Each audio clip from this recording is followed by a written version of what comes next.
Tyson, 15 years pro, is beginning to decline. So it wouldn't surprise me if Usyk beats him.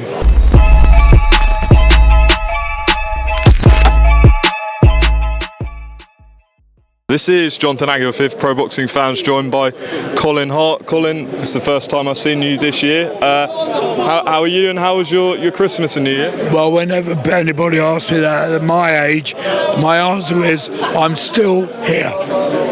Still here and still covering these big fights. Not as many as I used to, but I see a lot of them on television now, I must admit. You are at most of the UK press conferences, and you're no different for this one. Joshua and Ngannou. First of all, what was your reaction when you heard Joshua was fighting Ngannou? Well, after Ngannou and Fury, I wasn't that surprised the way boxing is going in this day and age. So I wasn't shocked, but I was surprised because I didn't think Joshua would be bothered fighting somebody like Ngannou, who after all is not a boxer, he's not a Queensberry rules boxer, but money talks, and I realised he's been paid God knows how many millions, and it was an offer he couldn't refuse. Did you see any improvements from Joshua last time out against Otto Wallin? Well, he was more aggressive, but, I went overboard like some of my colleagues did, saying, he's back to his best, and Eddie Hearn saying, this proves he's the best heavyweight in the world. Who the hell is Otto Wallin, with all due respect to him? Joshua just went out and did what I expected him to do. Wallin's no great shakes. His claim to fame was causing Fury to have 47 stitches put in his eye. But he's just an ordinary heavyweight for me. Your opinion on Joshua Fury, has it changed at all after that fight, or do you still feel the same towards that fight? Well, if it ever happens, it's a long way from happening. I honestly believe, watching Fury against Ngannou, realising that he was complacent, probably hadn't trained as hard as he should have done, although of course he would deny that.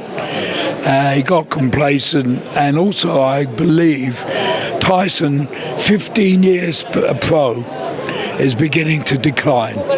So it wouldn't surprise me if Usyk beats him.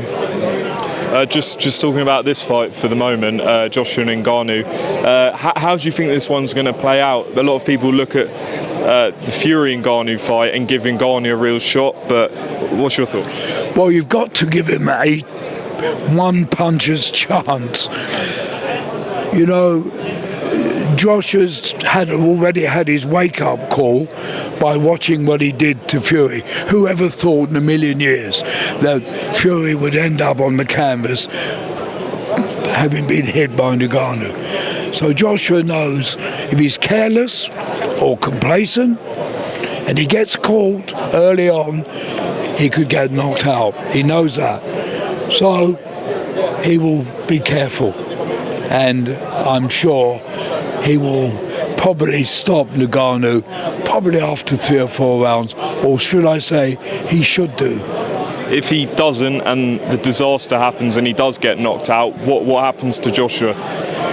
Well, I don't know whether he could face the boxing public again, to be honest. If he was to get knocked out by Ngannou, I would think his career is virtually in shambles. The fight with the trilogy with Usyk would go out the window. The fight with Fury would go out the window.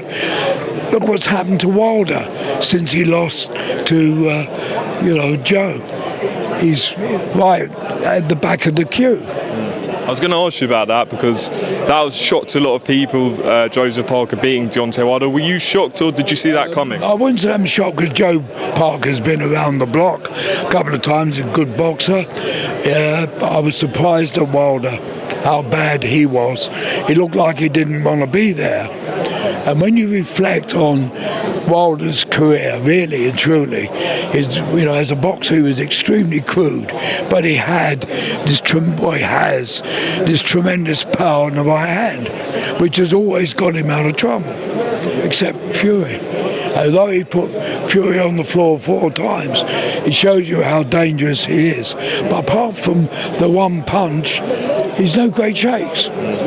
Now, we're just talking before this press conference about to start. I'm looking over there, and Eddie Hearn, Frank Warren's names are next to each other. We've seen them working together since this Riyadh season. What do you make of that? You've seen the rivalry, the back and forth. Why has this come together now? Well, there's one answer to that, one word: money. That's why it's come together. But let's face it, if they can continue to work together, it can only be good for British boxing. It means a lot of domestic fights that wouldn't happen, and in the past didn't happen, is because the fighters were aligned to the 2 opposite camps. So if they can get together for the benefit of British boxing, I'm all for that. And hopefully this love affair will not be a 5-minute wonder.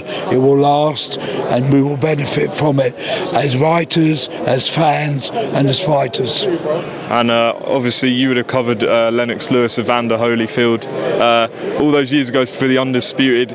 It's taken this long to get another Undisputed heavyweight title fight, but how much are you looking forward to it, and how do you see it playing out? Well, as I said, I got a feeling that Fury, having watched him against Ngannou, even allowing for the vague of his complacency, I think he's in decline. He's starting to decline. And therefore, I think I'll stick my neck out and say I think Usyk can win a points decision. But this unified champion is going to last 5 minutes. The IBF have already put it on record. Whoever wins, either Fury or Usyk, they're going to take the IBF title away and make it vacant, and the Croatian Hrgović is the #1 contender, which of course could lead to Joshua fighting Hrgović for the IBF title and getting back as a contender for the winner of Fury Usyk. Just finally, Colin, and I appreciate your time as always. I like picking your brains on fights that you've covered throughout your career. Right. This time we're going to talk about Mike Tyson, Evander Holyfield, the bite fight as it's known. Were you ringside for that, and what was your reaction when all that was unfolding? Well, I was ringside, and I didn't quite understand what Tyson had spat out of his mouth. And when Holyfield leapt in the air with agony and saw the blood from his ear, I realised he'd bitten the lobe of his ear off. And I could not believe. Now, I've seen fighters bite each other before in the ring. Bunny Johnson and Billy Aird in Britain. I think it was Aird who bit Johnson, but he didn't bite his ear off.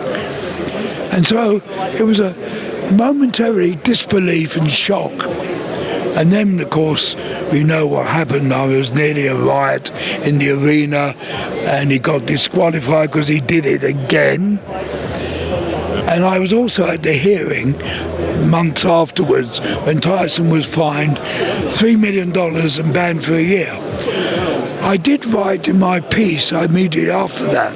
I was so incensed, as a bit of a purist, that I thought Tyson should be banned sine die, in other words, forever. But I realised that I was probably overreacting, and I thought the ban and the fine were just about right. Brilliant. Thanks for sharing that, Colin. Appreciate your time, and I'm sure we'll see you again soon. Appreciate it. Hopefully. Thank you. Thank you.